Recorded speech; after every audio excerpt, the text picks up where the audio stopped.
Jacob Frye, we have a yes or no question for you. Yes or no, will you commit to defunding Minneapolis Police Department? What did I say? We don't want no more police. Is that clear? We don't want people with guns toting around in our community, shooting us down. You have an answer? It is a yes or a no. It is a yes or a no. Will you defund the Minneapolis Police Department? All right, be quiet, y'all. Be quiet, because it's important that we actually hear this. It's important that we hear this, because if y'all don't know, he's up for re-election next year. He's up for re-election next year. And if he says no, guess what the we gonna do next year?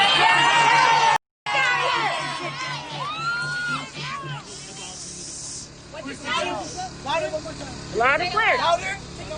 Yeah. All right. Hey, you're wasting our time. Get out of here. Get out. Go home, Jacob. Go home. Go home, Jacob. Go home.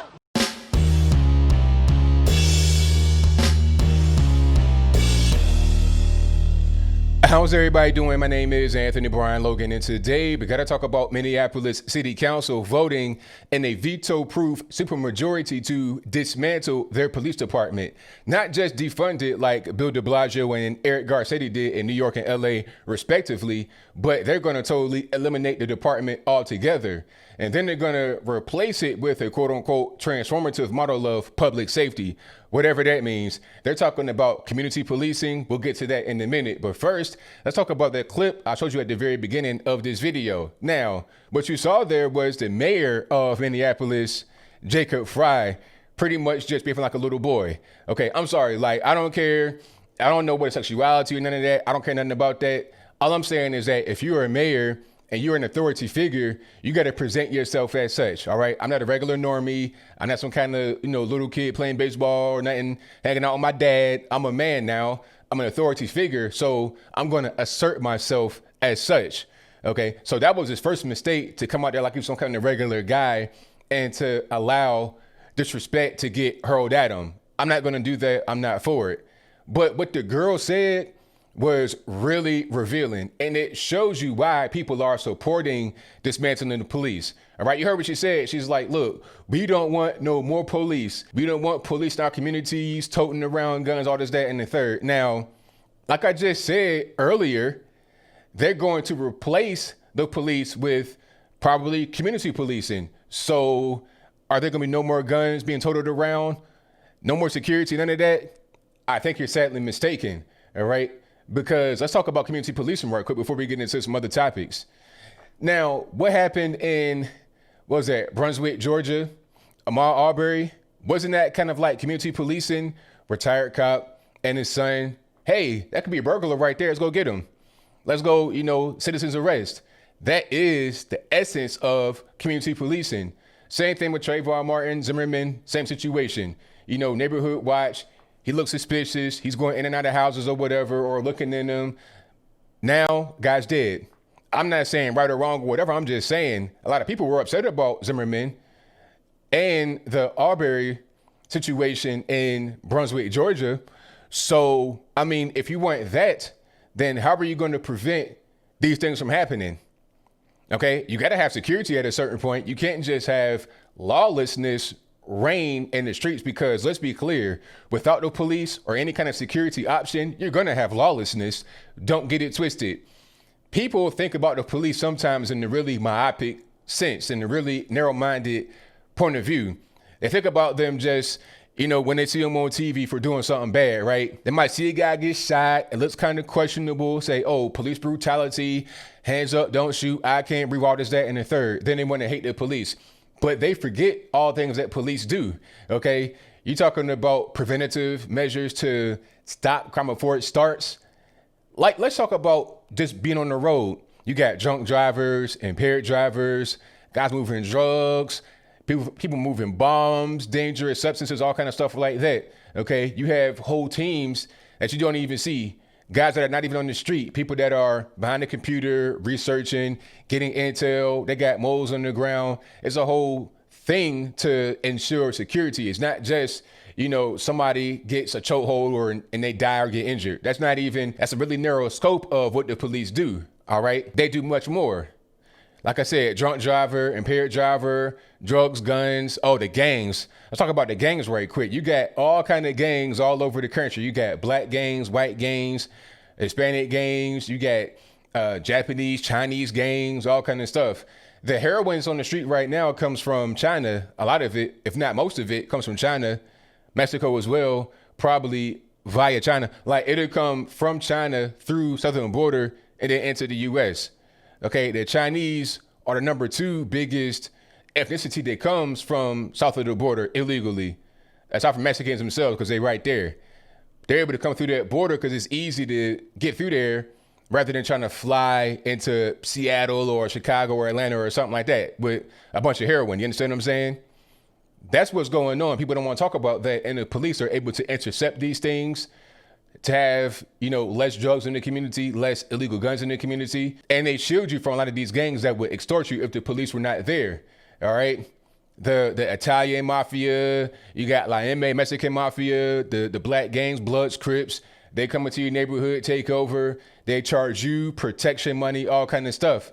Oh, they're going to protect you. All right. They're going to be community based, transformative model public safety. They're going to do that all right, but where's the actual oversight there? Because if the police do a thing that's wrong, like if they kill somebody and they shouldn't kill them, who's going to arrest them? Other police, maybe even the federal government, and then that'll be handled that way. Without the police, who's going to arrest them? Who's going to even notify anybody about what happened? Huh? Are you going to run to the federales? Now you got the federal government in your street, and they're much more heavy-handed, and they have many more resources than local police do. So you're going to trade the police for what? Federal government and, kind of heavy-handed, lopsided justice, community policing? It doesn't make any sense to me. I don't understand how this really, will work in the real world. It's not going to work in the real world. Now, the good news is that this is not final. You still got to take it to vote for the citizens. So I'm speaking right now to those that live in Minneapolis and those that live anywhere where this thing could happen. Do not defund your police.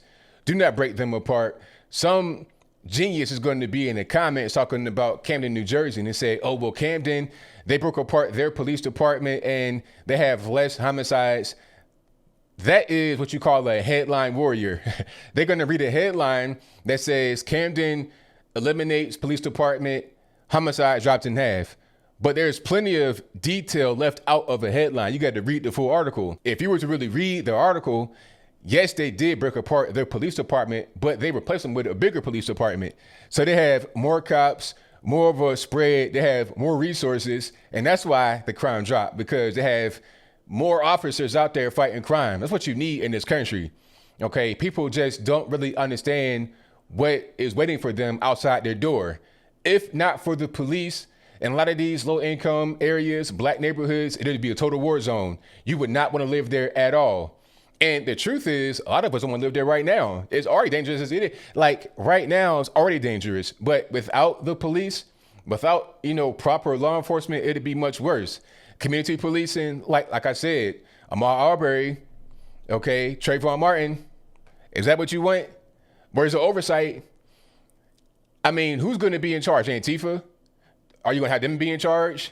Now, this kind of reminds me of some previous governments in the past. Like I said before, Nazi Germany, this was what they did. They were really big government. This was not a right-wing movement. It's being characterized as that by some people that are kind of ignorant to history, but it's not like that. Right-wing government, in theory, means less government.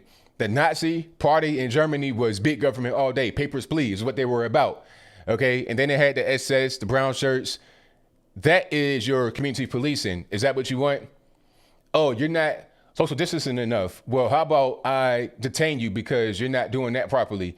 Oh, you want to resist? How about I beat you to death with this stick? Because I think, in my humble opinion, I feel that you should be doing whatever I tell you. Because ain't no oversight, ain't no training, ain't no captain, ain't no lieutenant, ain't none of that going on.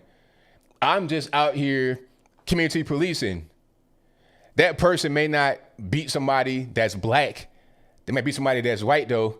You see, then it becomes like you got to get actual good people in there. As you start to get better people in there and more people in there that know what they're doing a little bit, that have some kind of background in, military or something like that, you're going to get a thing that is the equivalent to the police department, but with less oversight, less rules, less regulation. Therefore, it'll be worse for you. You think things are bad right now. Things are beautiful right now under the current police. Now, are some officers bad? Of course, but that's not a common thing. You have oversight, you have screening, you have training, you get the academy. All these things tend to root out the bad apples. But when you don't have that, you pretty much get whatever you get. So I implore anybody that can vote for this particular thing when it comes up, please don't vote for it. Don't vote for it. Save yourself. And I think I'll leave that right there for now. And what say you? Do you think that quote unquote community policing is a good thing? If that's your viewpoint, let me know why in the comments below. Or is it a bad thing? If that's your viewpoint, let me know why in the comments below. How do you feel about the mayor, Jacob Frye? A little boy, no backbone, no nothing, no authority. How you gonna have a guy like that in leadership and expect to have good city leadership? Okay, it all starts from the top. This guy is no good. The city council is no good. And hopefully the citizens of Minneapolis vote against this thing if it ever comes up for a vote. Like I said, they can't really do much without your vote. So it's all on you. Do you want to have the police, which are the best option available, or so-called community policing, which will try to replicate what the police do with less resources? Like, who's gonna operate the bomb squad in this community police department? Who's gonna do all the, the big intel from other states, other countries that would affect Minneapolis? The terror threat. Like, who's gonna really get into all that? The gang violence. Who's gonna protect you from that? These things are being held at bay. Like I said before, the police are the last bastion of hope. What are you gonna do without them? I can't tell, but whatever your thoughts are, please let me know in the comments below. And that's all I got to say for this video. If you like what you heard, please comment, rate, share, and subscribe. Peace.